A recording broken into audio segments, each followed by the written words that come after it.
एशियाई खेलों में भारत ने रचा इतिहास। अब तक के सर्वश्रेष्ठ प्रदर्शन में भारत के नाम हुए 71 मेडल। तीरंदाजी के कंपाउंड मिश्रित टीम में ज्योति ओजस की जोड़ी ने जीता स्वर्ण। प्रधानमंत्री ने दी बधाई। अब जैवलिन थ्रो में नीरज चोपड़ा पर टिकी है नजरें।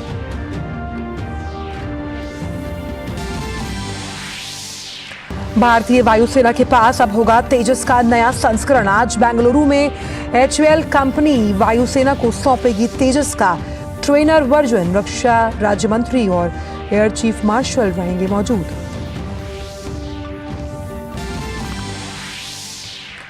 सिक्किम के सिंगताम में बादल फटने से बाढ़ जैसे हालात। सेना के 23 जवान लापता। कई लोगों के घर और 40 से ज्यादा वाहन कीचड़ में डूबे। मुख्यमंत्री प्रेम सिंह तमांग ने लिया हालात का जायजा।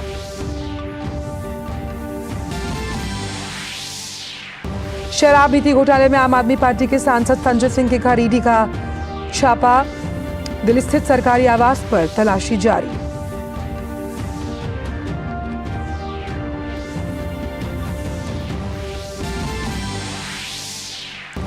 अमेरिकी संसद के इतिहास में पहली बार स्पीकर का पद खाली करने का प्रस्ताव पारित।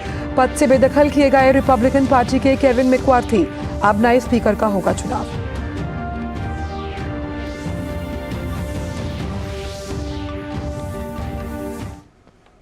नमस्कार, आप देख रहे हैं DD न्यूज। मैं हूं आंचल गुलाटी गुंबर। जानते हैं इन सभी खबरों को विस्तार के साथ।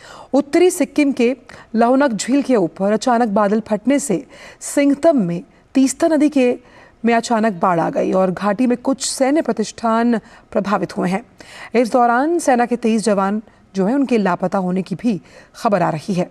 उनके पानी के बहाव में बहने की आशंका है। वहां कई लोगों के घर और 41 वाहन कीचड़ में डूब गए। सेना के जवानों की जो तलाशी अभियान है उसको शुरू कर दिया गया। इस वजह से सिंगतम का संपर्क बाकी स्थानों से कट गया है। साथ ही उत्तरी सिक्किम में कई जगह भूस्खलन की वजह से राजमार्ग पर आवागमन भी रुक गया है। इसके अलावा सिक्किम को देश के अन्य हिस्सों से जोड़ने वाला एकमात्र राष्ट्रीय राजमार्ग 10 कई जगह बाधित है। वहीं भारी बारिश और बाढ़ से सिक्किम के अधिकांश जिलों में तबाही मची हुई है। सड़कें, बांध, पुल सभी को भारी नुकसान हुआ। उधर मेली में नेशनल हाईवे 10 पूरी तरह से बह गया। इसलिए प्रशासन अपने स्तर पर चौकसी बरत रहा है ताकि जानमाल के नुकसान को कम किया जा सके।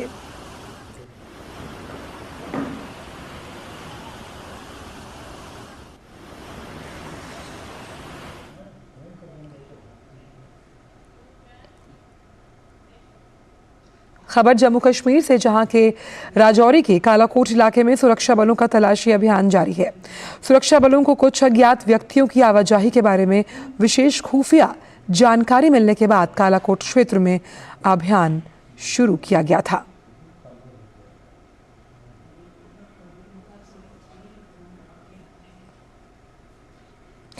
और आइए बात करते हैं चीन में हो रहे 19वें एशियाई खेलों से जुड़ी हुई।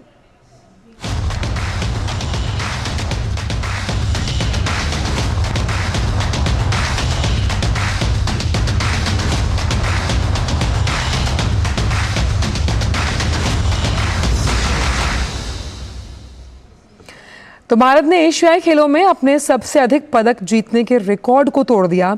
इस बार के एशियाई खेलों में भारत ने 71वां पदक जीतने में सफलता पाई। तीरंदाजी में ज्योति वेन्नम और ओजस दियोताले की जोड़ी ने कंपाउंड मिश्रित टीम में स्वर्ण पदक अपने नाम किया। इसी के साथ भारत ने 2018 में जकार्ता में सबसे अधिक 70 पदक के रिकॉर्ड को भी तोड़ दिया। भारतीय जोड़ी ने फाइनल में दक्षिण कोरिया को 159-158 से हराया। भारत का इस बार का ये 16वां स्वर्ण पदक है। इससे पहले आज सुबह 35 किलोमीटर मिश्रित रेस वॉक में भारत ने कांस्य पदक जीतने में सफलता पाई। यह इस बार के एशियाई खेलों में भारत के लिए 70वां पदक है। इसी के साथ अब भारत ने 2018 में जकार्ता में जीते सबसे अधिक 70 पदक की बराबरी के साथ साथ 71वां पदक भी हासिल किया। भारत के लिए 35 किलोमीटर मिश्रित रेस वॉक में मंजू रानी और राम बाबू ने कांस्य पदक जीतने में सफलता पाई।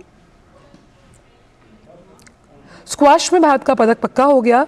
दीपिका पल्लिकल और हरिंदर पाल सिंह की जोड़ी मिश्रित वर्ग के फाइनल में पहुंचने में सफल रही। दीपिका और हरिंदर की जोड़ी ने सेमीफाइनल में हांगकांग की जोड़ी को 2-1 से हराया।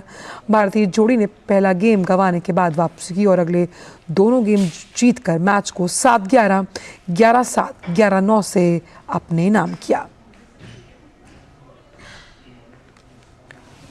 और एशियाई खेलों में आज कबड्डी में भारतीय पुरुष टीम ने जीत हासिल करने में सफलता पाई। साथ ही पदक के दावेदार भारतीय टीम ने थाईलैंड को 63-26 के विशाल अंतर से शिकस्त दी।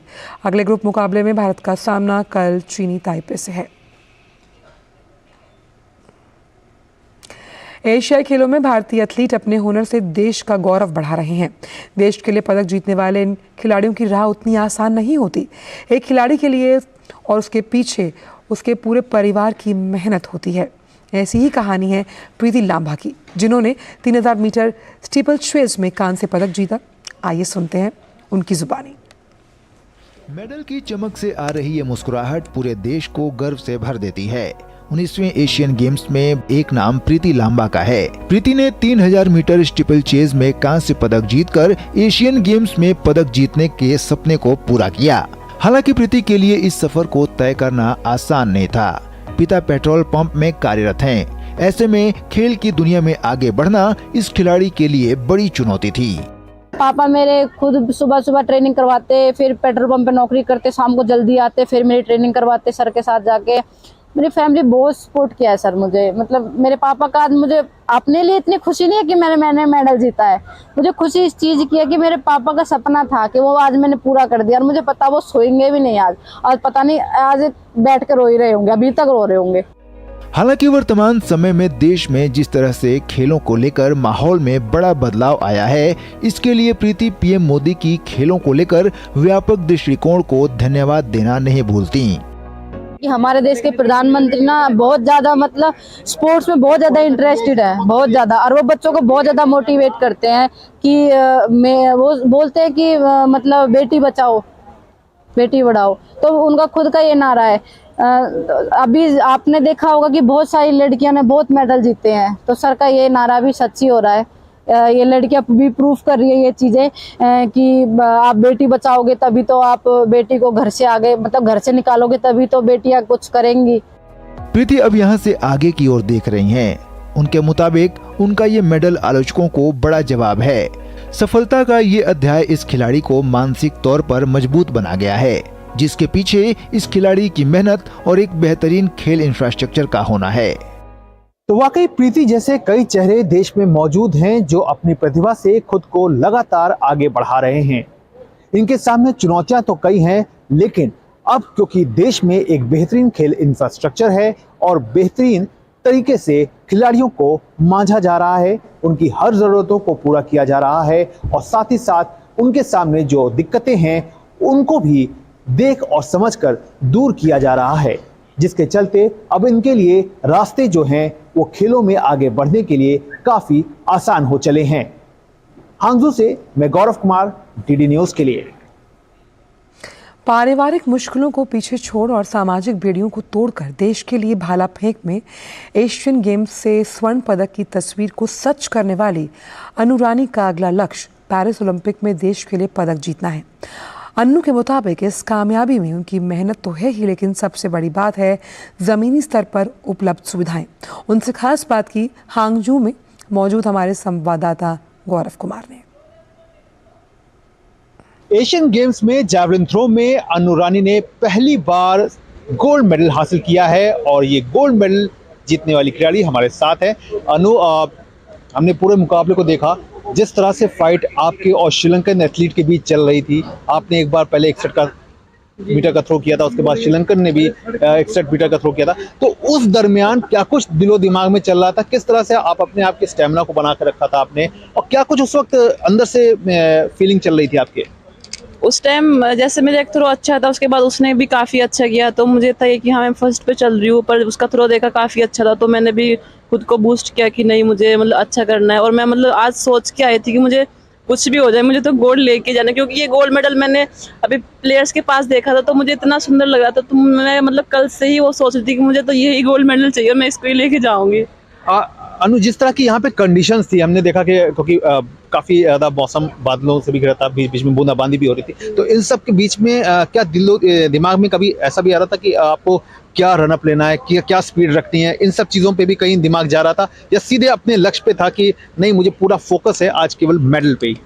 हाँ जी, जब स्टार्टिंग में गेम किया था तो उस टाइम पे जैसे कि मौसम खराब हो जाता है तो उस टाइम दिमाग में कुछ चलता था, बट अभी तो क्लियर था कि मुझे अच्छा करना, बारिश हो या कुछ भी हो मुझे मैटर नहीं करता, क्योंकि बारिश सिर्फ मेरे लिए नहीं है, जो बाकी जो प्लेयर उनके लिए भी है, तो मुझे कोई टेंशन नहीं थी कि बारिश हो, बस मेरा फोकस था कि हाँ मुझे 100% देना है।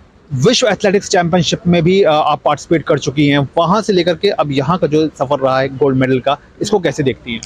सर ये साल तो मेरा मतलब काफ़ी स्ट्रगल भरा रहा है, क्योंकि मैं पहले जो वर्ल्ड एथलेटिक्स जो गेम हुए थे वर्ल्ड चैंपियनशिप में मैं 2 बार फाइनलिस्ट बन चुकी हूँ, मैंने मेरे वहाँ पे पीबी किया, और इतने बड़े लेवल पे जाके पीबी करना काफ़ी अच्छी बात होती है, लेकिन इस टाइम मैंने स्टार्टिंग से ही मतलब माइंड सेट किया था कि मुझे गोल्ड मेडल लेना है, लेकिन इंजरी वगैरह आई, काफ़ी चीज़ें हुई, ट्रेनिंग डिस्टर्ब हुई कुछ, तो उसकी वजह से मैं मेडल नहीं ले पाई। तो मतलब यही था कि इस वर्ल्ड चैंपियनशिप में मैं फाइनल तक भी नहीं पहुंच पाई, तो मुझे मतलब काफ़ी मतलब दुख हो रहा था कि मैं इतना टाइम से मैं स्पोर्ट्स कर रही हूँ और 2 बार मैं फाइनलिस्ट बन चुकी हूँ, मैंने मेरा नेशनल रिकॉर्ड भी किया, उस टाइम मैं फाइनल में भी नहीं पहुंच पाई, तो मुझे लग रहा था कि शायद मेरा मेहनत में ही कुछ कमी होगा, उस टाइम काफ़ी बुरा भी लग रहा था, और बस यही था कि हाँ एशियन गेम्स मेरे पास लास्ट चांस है, तो मुझे उसमें अच्छा करना, 100% देना है। इस तरह से हम देख रहे हैं कि देश में तमाम अब सुविधाएं जो हैं वो उपलब्ध हैं, खिलाड़ियों की ट्रेनिंग को लेकर के, खिलाड़ियों के बेहतर जो डाइट्स चाहिए, जो ज़रूरतें हैं, तो इस पर आपकी अपनी क्या राय है? आप मानते हैं कि अब देश में जो बेहतर इंफ्रास्ट्रक्चर होना चाहिए स्पोर्ट्स का, वो अब दिख रहा है सामने? हाँ सर, बहुत ज़्यादा सुधार हुआ है, हमारे जो साई है उसका बहुत बड़ा सपोर्ट है, और हमारा एथलेटिक्स फेडरेशन ऑफ इंडिया, क्योंकि पहले इतना ज़्यादा सपोर्ट नहीं मिलता, अभी जैसे कि बच्चे बोलते हैं कि हमें वहाँ पे ट्रेनिंग के लिए जाना, उस कोच के पास जाना है, तो वो एकदम तुरंत भेज देते, वो मना नहीं करते, तो बहुत ज़्यादा सपोर्ट है। और जैसे कि हमारा एथलेटिक्स का कैंप है, सिर्फ इंडिया में एथलेटिक्स ही ऐसा गेम है जिसका जो कैंप होता है जो पूरे सालों साल चलता है, उसका बहुत ज़्यादा खर्च आता है, तो बहुत ज़्यादा सपोर्ट हो रहा है हमारी साइड गवर्नमेंट की तरफ से। और जिस तरह से पीएम मोदी जो हैं वो हर बार जो जीत आती है, चाहे खिलाड़ी जिस तरह का भी प्रदर्शन करें, वो जिस तरह से संवाद करते हैं, जिस तरह से मनोबल बढ़ाते हैं, तो उसको आप किस तरह से लेते हैं एज एन एथलीट? हाँ सर, क्योंकि पहले ऐसे कभी नहीं हुआ था कि मतलब मोदी जी जैसे कि भी सबको बुलाते हैं, सबको सेम ट्रीट करते हैं, अगर कोई हारता है तो भी उनको मतलब मोटिवेट करते कि कोई बात नहीं, क्योंकि ये चीज़ बहुत ज़्यादा ज़रूरी होती है। जो मेडल लेके आता है, चलो उनके पास तो मेडल है, वो खुश है, लेकिन जिनके पास मेडल नहीं है उन्होंने भी ही उतनी ही मेहनत की थी, तो उस टाइम पे सपोर्ट करना, अगर कोई बंदा आके ये भी बोल देता कि हाँ कोई बात नहीं आगे अच्छा हो जाएगा, तो वो बहुत बड़ी बात होती है कि हाँ सपोर्ट मिल रहा है, सपोर्ट कर रहे हैं। अनु, यहाँ से अब नेक्स्ट टारगेट क्या है? सर नेक्स्ट टारगेट तो ओलंपिक्स है, तो बिलीव भी है कि हाँ कुछ करके दिखा सकते हैं, तो ये है कि उसके लिए तैयारी करनी है। चलिए, हम उम्मीद करेंगे कि आप अपना पर्सनल बेस्ट से भी और आगे निकले। तो ये है अनु रानी, जिनका साफ तौर पर कहना है कि उनका जो अगला टारगेट है वो पेरिस ओलंपिक है, जो कि हर एथलीट का भी होता है, लेकिन इसके साथ ही साथ वो ये मान रही हैं कि जिस तरह से जमीनी स्तर पर अब खेल की जो सुविधाएं हैं वो खिलाड़ियों को मिल रही है, उससे खिलाड़ियों का मनोबल आगे बढ़ रहा है, ऊंचा हो रहा है, और उन्हें उम्मीद है कि इसी बढ़े हुए मनोबल के साथ वो पेरिस ओलंपिक में भी अपने प्रदर्शन को शानदार तरीके से सामने रख पाएंगी।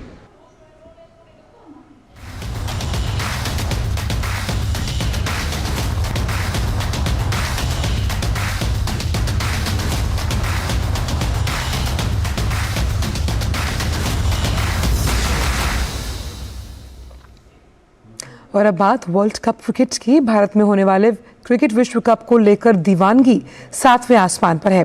अक्टूबर नवंबर में एक दिवसीय विश्व कप के दौरान आयोजित होने वाले 5 मैचों के लिए अरुण जेटली स्टेडियम का बड़े पैमाने पर नवीनीकरण किया गया। पेश है उससे जुड़ी ये खास रिपोर्ट। क्रिकेट विश्व कप को लेकर मंच तैयार है और खेलों की उल्टी गिनती शुरू हो चुकी है, तो आप भी हो जाइए तैयार क्रिकेट के ग्रुप चरण के 45 रोमांचक मुकाबलों को देखने के लिए, और उसके बाद होंगे नॉकआउट मुकाबले। क्रिकेट का रोमांच पूरी तरह से खेल प्रेमियों को अपनी गिरफ्त में लेने को तैयार है। जो कि भारत के विभिन्न स्टेडियम में खेले जाएंगे। उसके बाद 2 रोमांचक सेमीफाइनल 15 और 16 नवंबर को मुंबई और कोलकाता में होंगे और क्रिकेट विश्व कप का खिताबी मुकाबला अहमदाबाद के नरेंद्र मोदी स्टेडियम में खेला जाएगा। ऐसे में दिल्ली के अरुण जेटली स्टेडियम में 7 अक्टूबर को दक्षिण अफ्रीका और श्रीलंका के बीच होने वाले मुकाबले के लिए दिल्ली भी पूरी तरह से तैयार है। दिल्ली के केंद्र में स्थित 35,000 सीटों वाले फिरोजशाह कोटला अरुण जेटली स्टेडियम को पूरी तरह से नया रूप दिया गया है। यहाँ पे पहले प्लान था 15,000 चेयर्स का, मगर हमने 635,000 लगाई है। पूरे स्टेडियम की नई चेयर लगा दी गई है। पूरे स्टेडियम के अंदर नया पेंट किया गया है। 58 नए टॉयलेट्स जेंट्स और वुमेन्स के लिए बनाए गए हैं और हैंडीकैप टॉयलेट्स भी अंदर बनाए गए हैं। पूरे स्टेडियम का जो वाटर प्रूफिंग सिस्टम चेक करके उसको ठीक किया गया है। उसके अलावा ग्राउंड के अंदर इस बार पूरे ग्राउंड के अंदर हमारे पास लाइट कवर्स के कवर है, जो कि 5 मिनट के अंदर पूरा स्टेडियम को कवर कर देंगे अगर बारिश स्टेडियम में होती है। अरुण जेटली स्टेडियम में आधुनिक व्यवस्था की भी पूरी व्यवस्था की गई है, जिसमें बारिश की स्थिति में स्टेडियम को तुरंत ही सुखाने की उच्च तकनीक का इस्तेमाल किया जाएगा। वहीं कोटला में होने वाले पहले मैच की सारी टिकटें बिक चुकी हैं। इस स्टेडियम से वर्षों से जुड़े उनके अधिकारी भी क्रिकेट के इस महाकुंभ का गवाह बनने को तैयार हैं। बहुत ही अच्छा लग रहा है। बिल्कुल स्टेडियम की लुक है ना चेंज हो चुकी है और दिल्ली वासी जो लोग आएंगे एक नया स्टेडियम देखेंगे, अरुण जेटली स्टेडियम, और उनको बहुत फैसिलिटीज़ मिल रही हैं और सब कुछ चेंज हो जाएगा। वो उनको नई लुक मिलेगी देखने के लिए। इस समय ये काया पलट कर दी गई है डीडीसी की तो इस समय, और ऐसा लग ही नहीं रहा कि हम डीडीसी में हैं। हमें लग रहा है कि हम वर्ल्ड के कुछ बहुत अच्छे स्टेडियम में से एक स्टेडियम में बैठे हुए हैं। बहुत फ़र्क पड़ गया आपके डीडीसी में। पानी एक बेसिक चीज़ है जो हर एक की होती है, और एक बारी जो प्रेसिडेंट मिस्टर रोहन जेटली और डीडीसी जो secretary joint secretary mister Rajman Chandan जो मेहनत करी है वो साफ दिख रहा है। आप खुद देखेंगे कि कोटला में इस समय कैसे मतलब बेसिक पानी का ही अगर लोगों को मिल जाए वो बहुत बड़ी चीज़ होती है, और ये बेसिक चीज़ें जो इनको ध्यान में रखने वाली चीज़ें, तो बहुत ख्याल रखा गया। मुझे लगता है कि इससे अच्छा कभी ख्याल नहीं रखा गया। तो आप भी हो जाइए तैयार क्रिकेट के इस फ्यूर में शामिल होने के लिए, जहां विश्व की दिग्गज टीमें जोर आजमाइश करती नजर आएंगी। Sports desk, DD news. और फिलहाल वक्त एक छोटे से ब्रेक का है। शुरू करो, डालो बुनियाद, घर महल नजर आएगा। वंडर लाइए, वंडर अपनाइए, फर्क नजर आएगा। वंडर सीमेंट, फर्क नजर आएगा। बहुत हार्ड वर्क करते हो, मेरी तरह स्मार्ट वर्क करो। क्यों? लॉटरी लगी है? लॉटरी समझो, शेयर मार्केट की एक मस्त स्कीम में इन्वेस्ट कर रहा हूँ, गारंटीड हाई रिटर्न्स आएंगे। आपके गारंटीड हाई रिटर्न्स कोई करण अर्जुन नहीं है जो जरूर आएंगे? मतलब? बाबा, शेयर मार्केट में जोखिम होता है, कोई भी गारंटीड हाई रिटर्न्स का वादा नहीं कर सकता, ये गैर कानूनी है। अच्छा? हाँ। अर्जुन, एग्जाम्स में you made us really proud. अब आगे क्या सोचा है? पापा, मैंने आईआईटी जाना है और इंजीनियर बनना है। थिंक आईआईटी, थिंक विद्या मंदिर। ब्रेक के बाद सभी का स्वागत। और अब बात तेजस से जुड़ी हुई। भारत का लाइट कॉम्बैट एयरक्राफ्ट तेजस नए कीर्तिमान गढ़ रहा है। आज का दिन भी तेजस और भारतीय वायुसेना के लिए बेहद महत्वपूर्ण साबित होने वाला है। आज हमारी वायुसेना को तेजस का नया संस्करण मिलने जा रहा है, जो एक ट्रेनर वर्जन होगा। बेंगलुरु में एक कार्यक्रम रखा गया और इसे इसकी निर्माता कंपनी हिंदुस्तान एरोनॉटिक्स लिमिटेड वायुसेना को सौंपेगी। आज के कार्यक्रम में बेंगलुरु में रक्षा राज्य मंत्री अजय भट्ट, भारतीय वायुसेना प्रमुख एयर चीफ मार्शल विवेक राम चौधरी, एचएएल अध्यक्ष सीबी अनंत कृष्णन मौजूद रहेंगे। तेजस का नया रूप ट्विन सीटर ट्रेनर वर्जन है। इस ट्रेनर एयरक्राफ्ट को LT-2501 नाम दिया गया। इसे लीड इन फाइटर ट्रेनर यानी लिफ्ट भी कहा जाता है। तेजस का ट्रेनर वर्जन 2 सीटों वाला ट्रेनर विमान है। ये तेजस मार्क 1 और तेजस मार्क 1A फाइटर जेट के साथ HAL तेजस के 3 प्रोडक्ट्स मॉडल्स में से एक है। इसकी लंबाई 13.2 मीटर, चौड़ाई 8.2 मीटर और ऊंचाई 4.4 मीटर है। विमान की अधिकतम गति 1.6 मैक है। यह अधिकतम 50,000 मीटर की ऊंचाई तक उड़ सकता है और इसमें हथियार ले जाने के लिए 9 हार्ड पॉइंट्स भी उपलब्ध हैं। प्रधानमंत्री कल राजस्थान और मध्य प्रदेश का दौरा करने वाले हैं। प्रधानमंत्री राजस्थान में लगभग 5,000 करोड़ रुपए की कई परियोजनाओं का शिलान्यास और राष्ट्र को समर्पित करेंगे। ये परियोजनाएं सड़क, रेल, विमानन, स्वास्थ्य और उच्च शिक्षा क्षेत्रों से जुड़ी हुई हैं। पीएम जोधपुर एयरपोर्ट पर नई टर्मिनल बिल्डिंग की आधारशिला रखेंगे। पीएम एम्स जोधपुर में ट्रॉमा सेंटर और क्रिटिकल केयर हॉस्पिटल ब्लॉक की भी आधारशिला रखेंगे। कल ही प्रधानमंत्री मध्य प्रदेश में 12,600 करोड़ रुपए से अधिक की कई परियोजनाओं का उद्घाटन और शिलान्यास करने वाले हैं। ये परियोजनाएं सड़क, रेल, गैस पाइपलाइन, आवास और स्वच्छ पेयजल जैसे क्षेत्रों से संबंधित हैं। प्रधानमंत्री इंदौर में लाइट हाउस प्रोजेक्ट के तहत निर्मित 1,000 से अधिक घरों का उद्घाटन भी करेंगे। असम सरकार ने 5 मूल निवासी मुस्लिम समुदायों गोरिया, मोरिया, देशवी, सैयद और जोल्हा के सामाजिक आर्थिक आकलन की प्रक्रिया शुरू करने के लिए सैद्धांतिक मंजूरी दे दी। गुवाहाटी में मुख्यमंत्री हेमंत बिस्वा शर्मा की अध्यक्षता में हुई बैठक में ये फैसला लिया गया। उन्होंने संबंधित अधिकारियों को सामाजिक आर्थिक आकलन सुनिश्चित करने के लिए आवश्यक उपाय करने के लिए निर्देश दिए हैं। उन्होंने कहा कि आकलन से प्राप्त आंकड़ों का उपयोग असम सरकार द्वारा इन समुदायों के व्यापक सामाजिक, राजनीतिक, शैक्षणिक और आर्थिक उत्थान संबंधी कदम उठाने के लिए किया जा सकता है। राज्य मंत्रिमंडल पहले ही इन 5 समुदायों के लिए मूल निवासी का दर्जा मंजूर कर चुका है।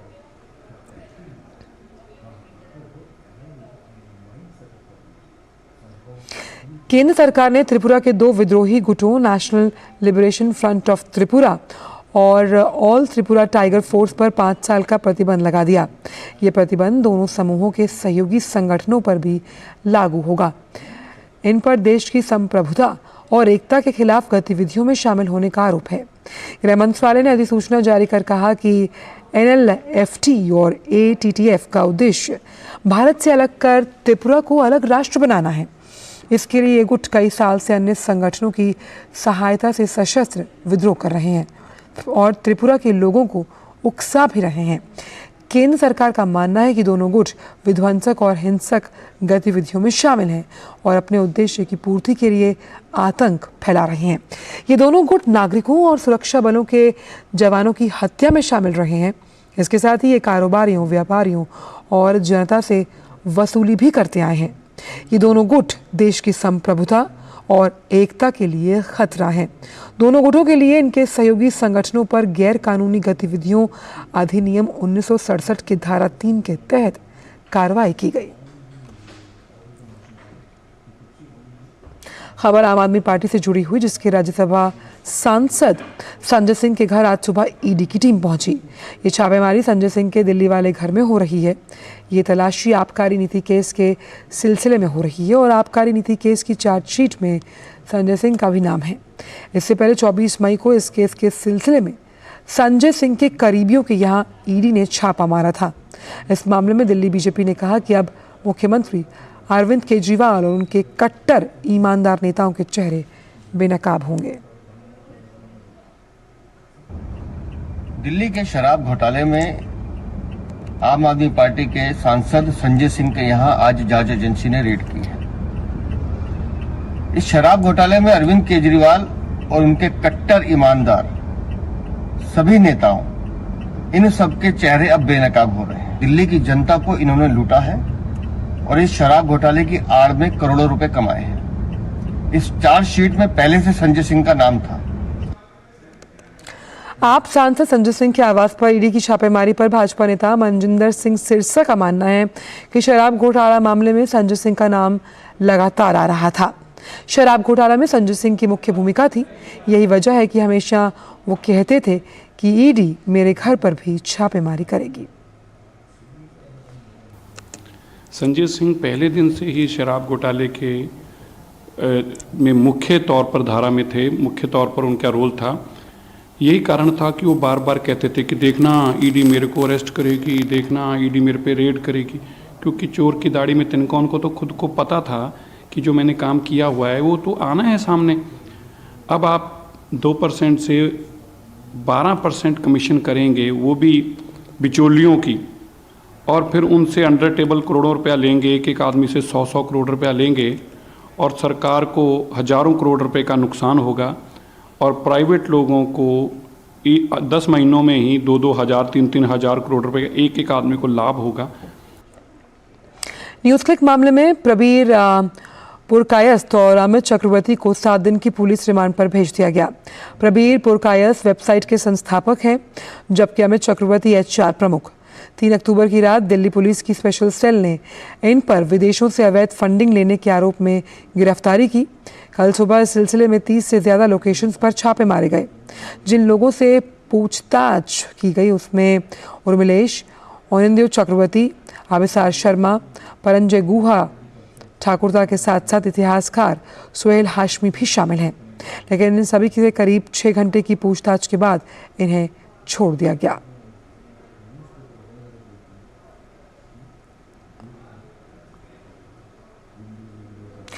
रांची भूमि घोटाला में मनी लॉन्ड्रिंग के तहत जांच कर रही ईडी ने आज झारखंड के मुख्यमंत्री हेमंत सोरेन को पूछताछ के लिए बुलाया है। ईडी की ओर से उन्हें भेजा गया ये 5वां समन है। पिछले 4 समन पर मुख्यमंत्री पूछताछ के लिए उपस्थित नहीं हुए।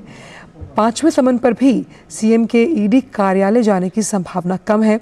मुख्यमंत्री ने सुप्रीम कोर्ट की सलाह पर हाई कोर्ट में ईडी की कार्रवाई के विरुद्ध याचिका दायर की है। अभी तक की सुनवाई के लिए सूचीबद्ध नहीं हुआ और आज उनके अधिवक्ता हाई कोर्ट में इस मामले में जल्द सुनवाई का आग्रह करेंगे। वहीं जमीन के बदले नौकरी घोटाला मामले में बिहार के पूर्व मुख्यमंत्री लालू यादव और उनकी पत्नी राबड़ी देवी, बिहार के डिप्टी सीएम तेजस्वी यादव को दिल्ली की राउज एवेन्यू कोर्ट ने नियमित जमानत दी है। लालू, राबड़ी समेत इस मामले में 6 आरोपियों ने जमानत के लिए कोर्ट में अर्जी दी थी। इसे स्वीकार करते हुए कोर्ट ने सभी 6 आरोपियों को जमानत दे दी। 50,000 के निजी मुचलके पर कोर्ट ने जमानत दी है। इस मामले में अगली सुनवाई 16 अक्टूबर को होनी है। तो आखिर क्या है लैंड फॉर जॉब स्कैम, आइए समझते हैं। रेलवे में जमीन के बदले नौकरी घोटाले का जो ये मामला है वो 14 साल पुराना है और इस दौरान यूपीए सरकार 2004 से 2009 में रेल मंत्री के पद पर आसीन थे लालू यादव और इसी पद पर आसीन रहते हुए उन्होंने रेलवे में ग्रुप जो डी के अभ्यर्थी हैं उन्हें ज़मीन के बदले नौकरी देने का वायदा किया, जिसका उन पर आरोप लगा है। अब पूरे आरोप क्या है एक बार वो समझते हैं। इस मामले में 18 मई 2022 को सीबीआई ने केस दर्ज किया और दर्ज करने के बाद एफआईआर के मुताबिक इस पूरे खेल में अभ्यर्थियों को ग्रुप डी के पदों पर विकल्प यानी सब्स्टिट्यूट भर्ती के तौर पर लिया गया, लेकिन जब जमीन का सौदा हुआ तो इन्हें नियमित कर दिया गया यानी रेगुलराइज किया गया।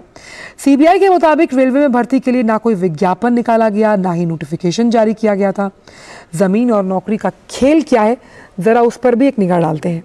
सीबीआई की माने तो 7 अभ्यर्थियों को परिवारों से जो जमीन उनसे ली गई उन्हें रेलवे के ग्रुप डी में नौकरी दी गई। आरोप है कि लालू परिवार ने इन सभी से करीब 1 लाख वर्ग की फीट जो जमीन थी वो ली। ये जमीन काफी कम दामों पर बेची गई। इनमें 7 अभ्यर्थियों में से 5 ने जमीन लालू परिवार को बेची, जबकि 2 ने जमीन गिफ्ट में दी थी।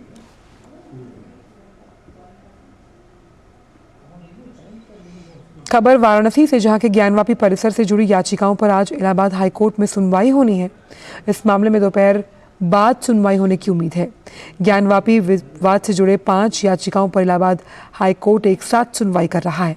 इनमें से 3 याचिकाएं 1991 में वाराणसी की अदालत में दाखिल किए गए केस की पोषणीयता से जुड़ी हैं। 2 अर्जियां एएसआई के सर्वेक्षण के आदेश के खिलाफ हैं। 1991 के मुकदमे में विवादित परिसर हिंदुओं को सौंपे जाने और वहां पूजा अर्चना की इजाज़त दिए जाने की मांग की गई थी। ये मुकदमा 1991 में वाराणसी की अदालत में दाखिल किया गया। ज्ञानवापी मामले को लेकर हाईकोर्ट को मुख्य रूप से यही तय करना है कि वाराणसी की अदालत इस मुकदमे को सुन सकती है या नहीं। चीफ जस्टिस प्रीतंकर दिवाकर की एकल पीठ मामले की सुनवाई करेगी। अदालत में पिछली सुनवाई में मुस्लिम पक्ष की आपत्ति को खारिज किया गया था। मुस्लिम पक्ष ने 3 बार फैसला सुरक्षित होने के बाद फिर से सुनवाई के लिए किए जाने फैसले पर ऐतराज जताया था। और एक बार फिर से रुक करते हैं सुर्खियों का। एशियाई खेलों में भारत ने रचा इतिहास। अब तक के सर्वश्रेष्ठ प्रदर्शन में भारत के नाम हुए 71 मेडल। तीरंदाजी के कंपाउंड मिश्र टीम में ज्योति ओजस की जोड़ी ने जीता स्वर्ण पदक। प्रधानमंत्री ने दी बधाई। अब जैवलिन थ्रो में नीरज चोपड़ा पर टिकी हैं नजरें।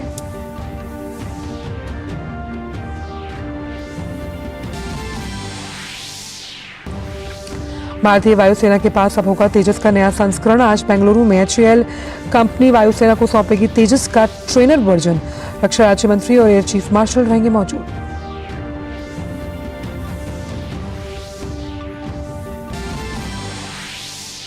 सिक्किम के सिंगथाम में बादल फटने से बाढ़ जैसे हालात। सेना के 23 जवान लापता, कई लोगों के घर और 40 से ज्यादा वाहन कीचड़ में डूबे।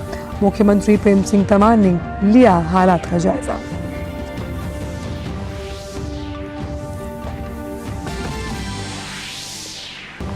शराब नीति घोटाले में आम आदमी पार्टी के सांसद संजय सिंह के घर ईडी का छापा। दिल्ली स्थित सरकारी आवास पर तलाशी अभी भी जारी।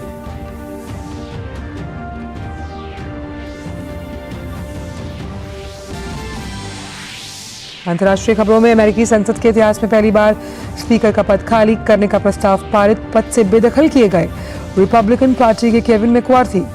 अब नए स्पीकर का होना है चुनाव। बढ़ते हैं खबरों में आगे। निर्वाचन आयोग की टीम आज तेलंगाना में वरिष्ठ प्रशासनिक और पुलिस अधिकारियों से मुलाकात करने वाली है। इससे पहले कल दौरे के पहले दिन आयोग ने विधानसभा चुनाव की तैयारी के सिलसिले में विभिन्न राजनीतिक दलों के साथ बैठक की। मुख्य चुनाव आयुक्त जो हैं उनकी अगुवाई में दल ने राजनीतिक दलों के मुद्दों पर विचार किया। इनमें बीजेपी, कांग्रेस, भारत राष्ट्र समिति, आम आदमी पार्टी, मार्क्सवादी communist party, Bahujan Samaj party और मजलिस से इत्तेहादुल मुस्लिमीन शामिल थे। बैठक में निर्वाचन आयुक्त अनूप चंद्र पांडे और अरुण गोयल के अलावा वरिष्ठ अधिकारियों की एक टीम ने भाग लिया। 6 राष्ट्रीय दलों और 4 क्षेत्रीय दलों के प्रतिनिधि मंडलों ने अलग से निर्वाचन आयोग से मुलाकात की है। बढ़ते आगे और बात करते हैं लद्दाख की, जहां लद्दाख हिल डेवलपमेंट काउंसिल करगिल के लिए मतदान जारी है। करगिल की 26 सीटों पर 87 उम्मीदवार चुनावी मैदान में हैं। कुल 278 मतदान केंद्रों पर मतदान हो रहा है, जिसके लिए सुरक्षा के पुख्ता इंतजाम किए गए। इनमें से 114 मतदान केंद्र अति संवेदनशील है और 99 मतदान केंद्र संवेदनशील। वहीं 65 मतदान केंद्र सामान्य श्रेणी के हैं। चुनाव को सुचारू रूप से संपन्न करवाने के लिए सामान्य, संवेदनशील और अति संवेदनशील मतदान केंद्रों की पहचान कर उचित सुरक्षा व्यवस्था की गई। कई मतदान केंद्रों पर CCTV कैमरे भी लगाए गए हैं। पहली बार है जब लद्दाख हिल डेवलपमेंट काउंसिल करगिल के लिए हो रहे चुनाव में M2 टाइप मशीन वाले EVM के जरिए मत डाले जा रहे हैं। लद्दाख के केंद्र शासित प्रदेश बनने के बाद पहली बार क्षेत्र में मतदान हो रहा है। खबर वाराणसी से, जहां आज सुबह एक सड़क हादसे में 8 लोगों की मौत हुई है। फूलपुर थाना क्षेत्र के करखियाओं गांव में आज सुबह कार और ट्रक की आमने सामने टक्कर हुई। मौके पर ग्रामीणों की भीड़ जमा हुई। पुलिस को सूचना दी गई और मौके पर पहुंची पुलिस ने ग्रामीणों की मदद से सभी शवों को गाड़ी से बाहर निकाला। इस हादसे में 3 वर्षीय बच्चे को छोड़कर सभी लोगों की मौत हुई है। मरने वाले सभी लोग पीलीभीत के निवासी बताए जा रहे हैं। मौके पर पुलिस आगे की कार्रवाई में जुटी है। बताया जा रहा है कि सभी काशी दर्शन कर लौट रहे थे जब ये हादसा हुआ। खबर सतना से, जहां कल देर रात एक 3 मंजिला इमारत गिरने से उसमें काम कर रहे 3 मजदूर दब गए। यहां मलबे में दबने से एक मजदूर की मौत हुई, वहीं 2 को घायल बताया जा रहा है। घटना कल रात 11 बजे की बताई गई है। जानकारी के अनुसार घटना शहर के बिहारी चौक के पास की है। यहाँ एक 3 मंजिला मकान में रेनोवेशन का काम चल रहा था, जिसमें इमारत की ऊपरी मंजिल पर मजदूर काम कर रहे थे। जानकारी के अनुसार घटना की वजह अंदर से पिलर को तोड़ा जाना बताया गया है। राजस्थान के भरतपुर में बस और ट्रेलर की टक्कर में 3 लोगों की मौत हुई। वहीं इस घटना में 24 लोग घायल हुए हैं। कल रात 2 बजे करीब बरसों गांव के पास राष्ट्रीय राजमार्ग संख्या 21 पर खड़ी एक खराब ट्रेलर से बस टकरा गई। पुलिस ने मौके पर पहुंचकर घायलों को बस से बाहर निकाला।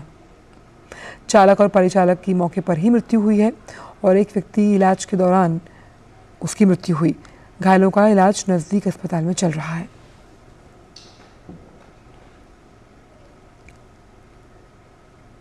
छत्रपति शिवाजी के वाग्नख को भारत लाने के लिए कल महाराष्ट्र सरकार ने लंदन स्थित विक्टोरिया एंड अल्बर्ट संग्रहालय के साथ एक MOU पर साइन किए। छत्रपति शिवाजी ने इसी वाग्नख की मदद से 1659 में प्रतिद्वंदी बीजापुर सल्तनत के सेनापति अफजल खान का वध किया था। महाराष्ट्र के सांस्कृतिक मामलों के मंत्री सुधीर मुनगंटीवार और V&A संग्रहालय के निदेशक डॉक्टर ट्रिस्ट्रॉम हंट ने MOU पर हस्ताक्षर किए। हंट ने माना कि उन्हें उम्मीद है कि पूरे महाराष्ट्र में वाग्नक के प्रदर्शन के दौरान इसके इतिहास और उत्पत्ति को लेकर शोध करने में मदद मिलेगी और साथ ही छत्रपति शिवाजी के राज्याभिषेक के 350 साल पूरे होने जा रहे हैं। महाराष्ट्र में इस अवसर पर आयोजित प्रदर्शनकारियों ने वाग्नक को इसमें दर्शाया। इसे 3 साल के लिए भारत को सौंपा गया है। डोमिनिकन रिपब्लिक की उपराष्ट्रपति राकेल पेना रॉड्रिगेज आज दिल्ली में उपराष्ट्रपति जगदीप धनखड़ के साथ मुलाकात करेंगी। वो इस समय भारत के दौरे पर हैं। आज डोमिनिकन रिपब्लिक के साथ IIT दिल्ली कुछ समझौतों पर हस्ताक्षर करने वाली है। इससे पहले कल विदेश मंत्री डॉक्टर एस जयशंकर ने दिल्ली में डोमिनिकन गणराज्य की उपराष्ट्रपति से मुलाकात की। बैठक में दोनों नेताओं ने व्यापार, वाणिज्य, शिक्षा, रक्षा, अंतरिक्ष और नवीकरणीय ऊर्जा के क्षेत्र में द्विपक्षीय संबंधों को और मजबूत बनाने पर चर्चा की। इसके अलावा दोनों नेताओं ने क्षेत्रीय और बहुपक्षीय मुद्दों पर भी चर्चा की है। बात मौसम की। मौसम विभाग ने अगले 3 दिन के लिए बिहार, झारखंड, पश्चिम बंगाल और सिक्किम, उत्तरी उड़ीसा में तेज से बहुत तेज बारिश का अनुमान रहने का संभावना व्यक्त की है और मौसम विभाग ने यह भी माना कि देश के पूर्वोत्तर हिस्से में भी अगले 4 दिन के दौरान मूसलाधार वर्षा हो सकती है। सोनभद्र जिले के चुर्क में सबसे ज्यादा 16 सेंटीमीटर बारिश दर्ज हुई। राष्ट्रीय निवेश और अवसंरचना कोष ने Japan bank for international cooperation के साथ $60 करोड़ का करार किया। ये संयुक्त पहल एक ऐसे क्षेत्र में आई है जहां दोनों देशों के बीच सहयोग के एक प्रमुख आयाम का संकेत मिल रहा है, जो जलवायु और पर्यावरण की दिशा में एक साझा प्राथमिकता है। वित्त मंत्रालय ने बयान कर जानकारी दी। ये घोषणा NIIF के पहले द्विपक्षीय फंड को चिन्हित करती है, जिसमें भारत सरकार ने लक्षित कोष का 49% योगदान दिया। शेष 51 JBIC द्वारा योगदान दिया गया। वित्त मंत्रालय के अनुसार फंड का प्रबंधन NIIF लिमिटेड की ओर से किया जाएगा और JBIC IG भारत में जापानी निवेश को बढ़ावा देने में NIIFL का समर्थन करेगी।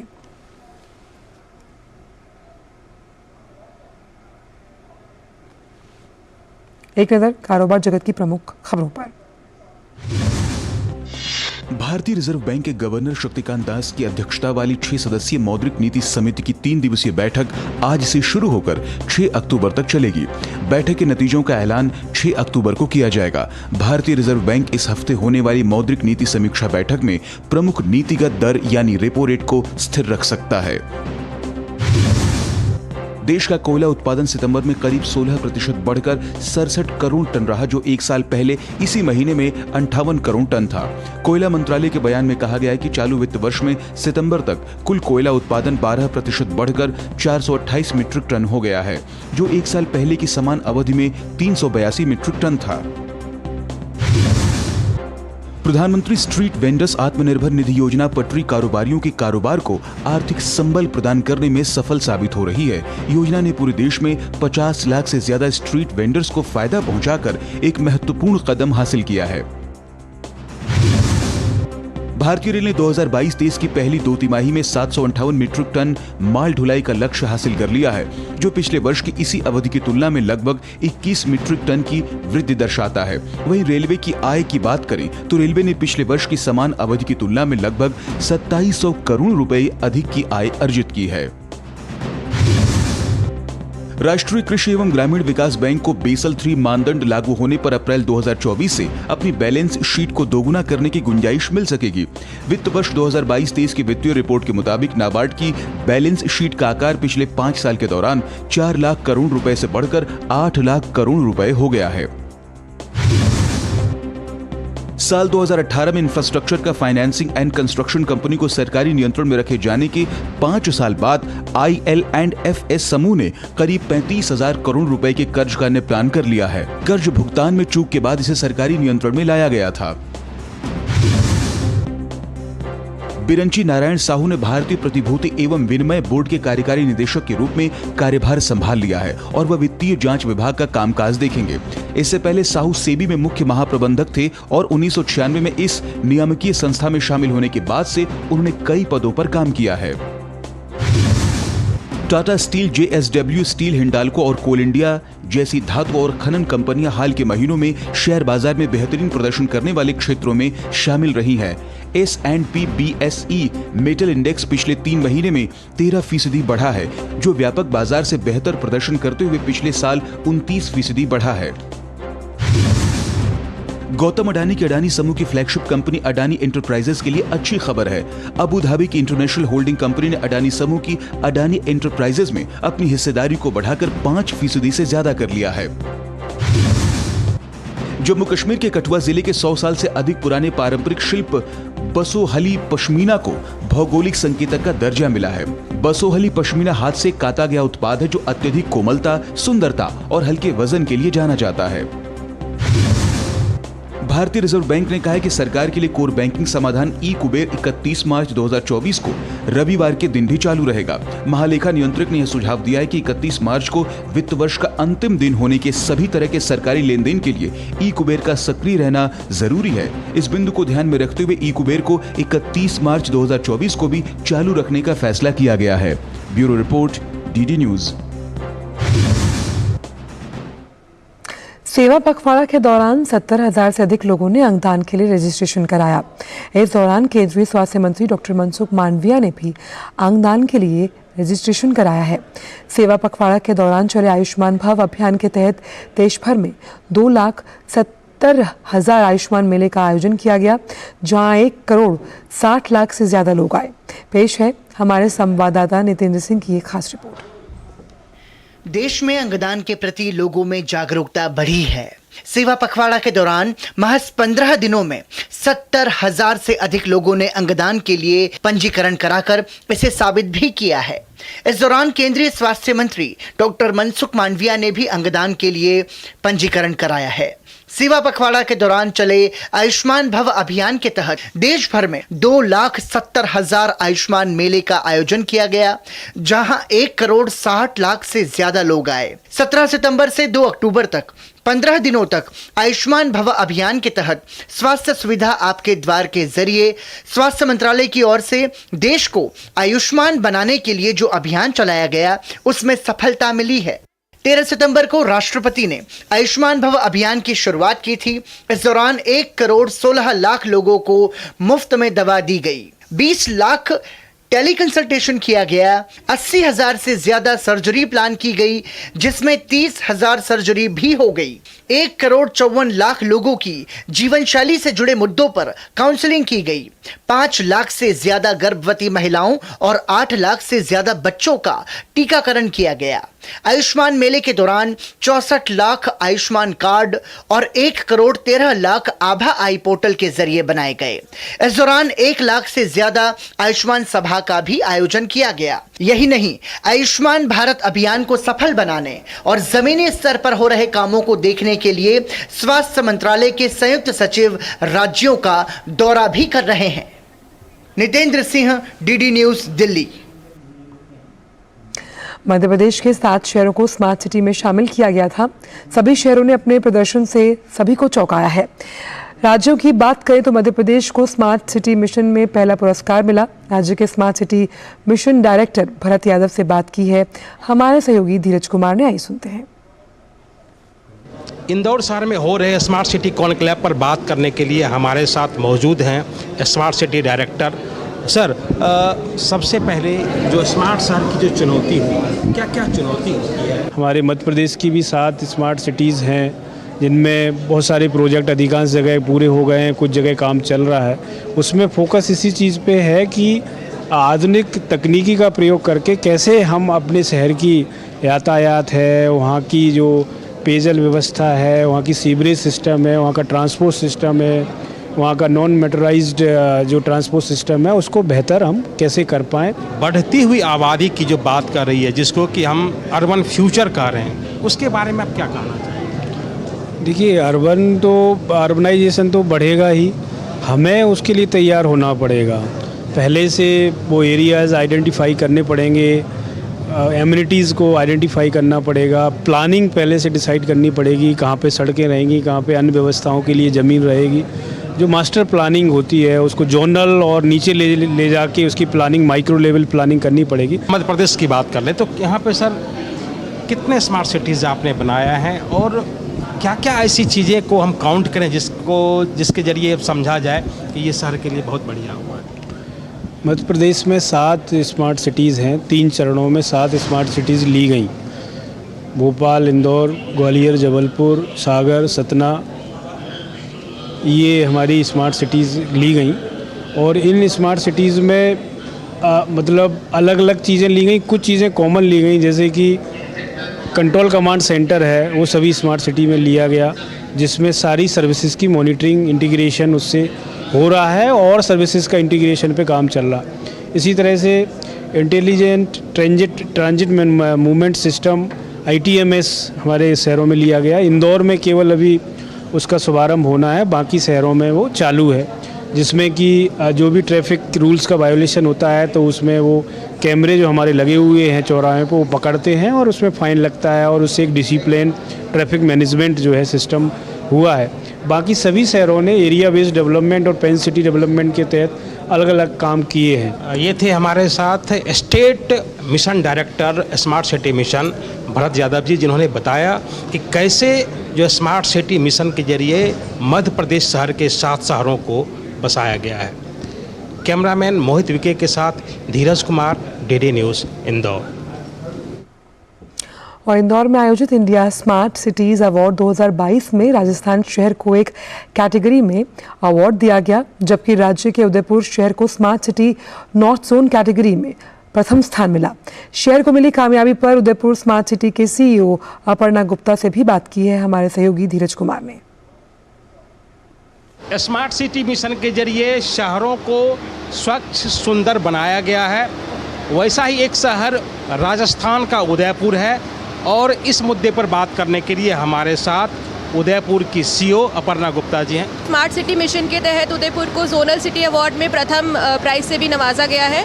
तो स्मार्ट सिटी मिशन के अंतर्गत शहर में काफ़ी काम किए गए, हेरिटेज कॉन्जर्वेशन को लेके काफ़ी काम हुए, जो भी हमारी हेरिटेज की बिल्डिंग्स थी उन सबको कंजर्व किया गया। एक हमारा मेजर प्रोजेक्ट है 650 करोड़ का, जो एरिया बेस्ड डेवलपमेंट में जिसमें काम किया गया, जिसमें हमारा जो परकोटे का शहर है वॉल्ड सिटी, उसके अंदर काफ़ी काम किए गए। सॉलिड वेस्ट मैनेजमेंट पे काफ़ी काम हुआ है, रिक्रिएशन है, स्कूल्स हैं, उनमें स्मार्ट स्कूल्स के अंतर्गत काफ़ी काम किया गया है। तो देखा जाए तो पिछले 7 वर्षों में काफ़ी काम उदयपुर में स्मार्ट सिटी मिशन के अंतर्गत हुआ।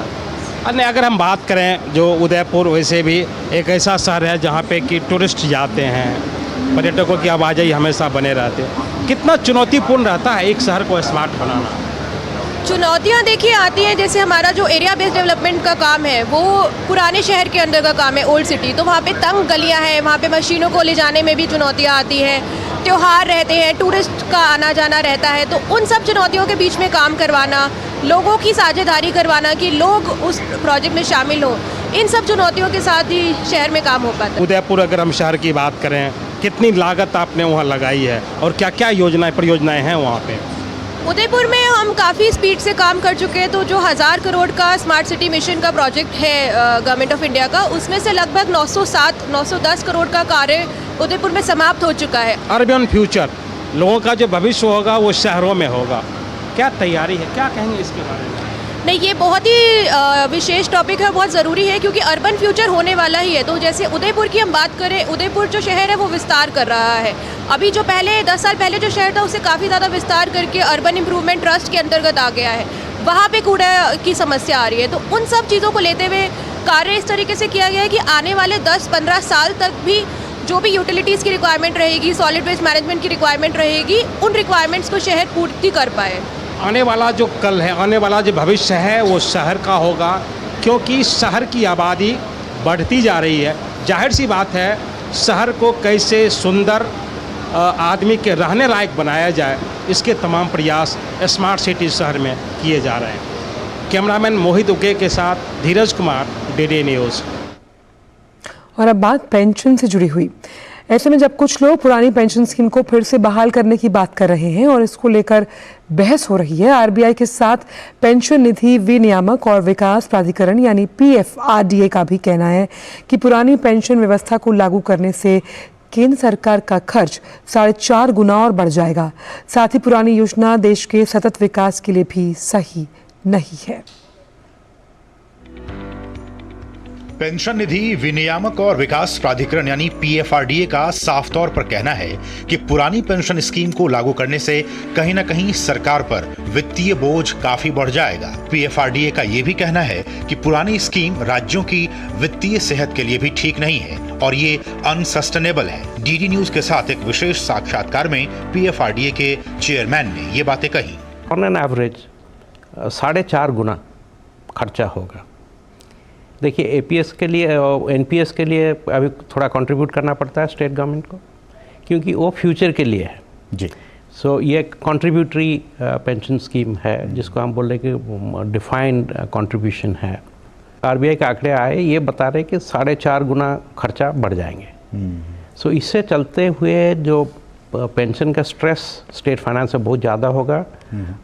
तरह ये कि एक अनसस्टेनेबल पोजीशन हो सकता है। अब जबकि सरकार इस बात पर लगातार जोर दे रही है कि हर कोई, खासकर अनऑर्गेनाइज सेक्टर के लोग भी NPS का लाभ उठा सकते हैं, PFRDA का कहना है कि पेंशन स्कीम में शामिल होना सभी के लिए जरूरी है और हमें एक पेंशन आधारित समाज का निर्माण करना है। तो पेंशन तो एकदम जरूरी है और वो जो लोग सोचते हैं कि जो हेड ऑफ फैमिली के पास एक ही पेंशन है उसके लिए सबका भला हो जाएगा, वो सही बात नहीं है। तो अपने आप के लिए पेंशन लीजिए और फैमिली का सबके लिए आप पेंशन लीजिए। तो ये हमारा जो एम है कि India should be A pension society. गौरतलब है कि हाल ही में RBI की एक रिपोर्ट के मुताबिक अमीर देश भी बढ़ते पेंशन बोझ से परेशान हैं और अधिकांश देशों में भी भारत की तरह ही सरकार की तरफ से दी जाने वाली पुरानी पेंशन स्कीम की जगह स्व योगदान वाली NPS को लागू करने की कोशिशें की जा रही हैं। असीम मिश्रा, DD न्यूज, दिल्ली। सीधे लिए चलते हैं आपको बेंगलुरु, जहां पर तेजस के नए संस्करण को वायुसेना में शामिल किया जा रहा है, जहां पर एयर चीफ मार्शल संबोधन दे रहे हैं। आइए सुनते हैं। दुनिया तो उथल पथल होती रहती है, लेकिन ये बड़ी स्थायी चीजें होती हैं। जब कभी इतिहास बनेगा, CMD कौन थे, एयर चीफ कौन थे और जितनी डिग्निटरीज हैं कौन कौन बैठी थी डाइस पर और कौन कौन उपस्थित थे, ये रिकॉर्ड होता है। तो उसमें आएगा कि रक्षा मंत्रालय की तरफ से रक्षा राज्य मंत्री भी उपस्थित रहे। ये बहुत बड़े सम्मान की बात है, ये हल्की बात नहीं है, कोई छोटी बात भी नहीं है, बहुत ही बड़ी बात है कि आज हम यहाँ सेना को LCA तेजस के ट्विन सीटर की पहले श्रृंखला उत्पादन की सुपुर्दगी के साक्षी हुए हैं। एक एविडेंस के रूप में हम आज उपस्थित हुए हैं।